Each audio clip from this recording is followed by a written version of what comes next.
Bonjour les élèves de CM1. Donc, voilà une nouvelle semaine dans laquelle on va continuer le cours à distance. Donc, pour cette séance de mardi 9 juin, on va faire des exercices de la conjugaison puisqu'on a l'habitude d'étudier la conjugaison chaque mardi. C'est pour cette raison que je vous ai choisi un nombre d'exercices pour les réaliser ensemble. Donc, voilà le premier exercice. La consigne conjugue correctement les verbes entre parenthèses au temps indiqué. Attention aux majuscules dans vos réponses. Bien. Donc, c'est-à-dire si la phrase commence par le verbe, donc je dois commencer par la majuscule.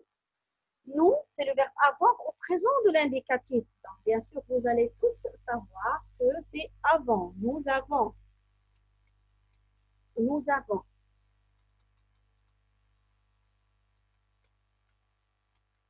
Deuxièmement, donc le conditionnel, nous ne l'avons pas étudié. Donc, on ne va pas remplir cette phrase. On va la voir après la correction. C'est le verbe être au présent de l'impératif. Nous avons vu l'impératif. Donc, la deuxième personne du pluriel, soyez.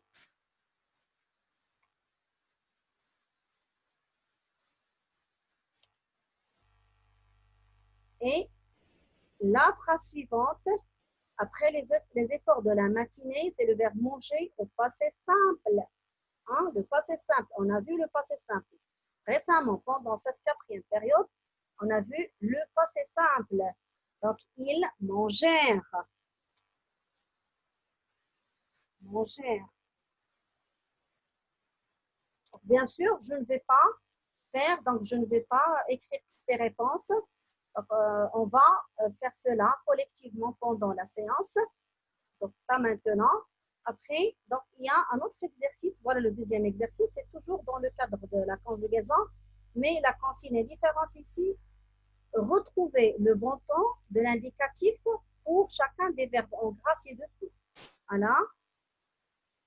Par exemple, nous habitons le quartier depuis 20 ans. Est-ce que c'est le présent?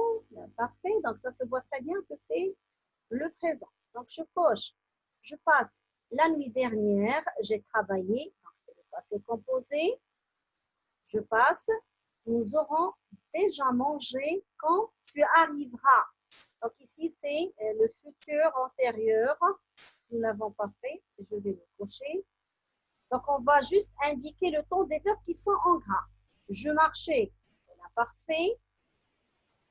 Et pris son couteau. Attrapa. Donc, pela. Donc, bien sûr, c'est le passé simple. Et ainsi de suite. Bien sûr, je ne vais pas répondre à toutes les questions. Donc, je vous laisse découvrir pendant la séance de mardi. Et on va voir aussi le troisième exercice avec une consigne différente également. Voilà, conjugue correctement les verbes entre parenthèses au temps indiqué. Attention aux majuscules. Donc, c'est presque la même consigne du premier exercice. Donc, elle, la troisième personne du pluriel, le verbe finir au futur simple. Elles finiront. Donc, j'ai déjà dit que la règle des verbes en ER et IR, ça veut dire les verbes du deuxième groupe, c'est très simple. Je garde le verbe à l'infinitif.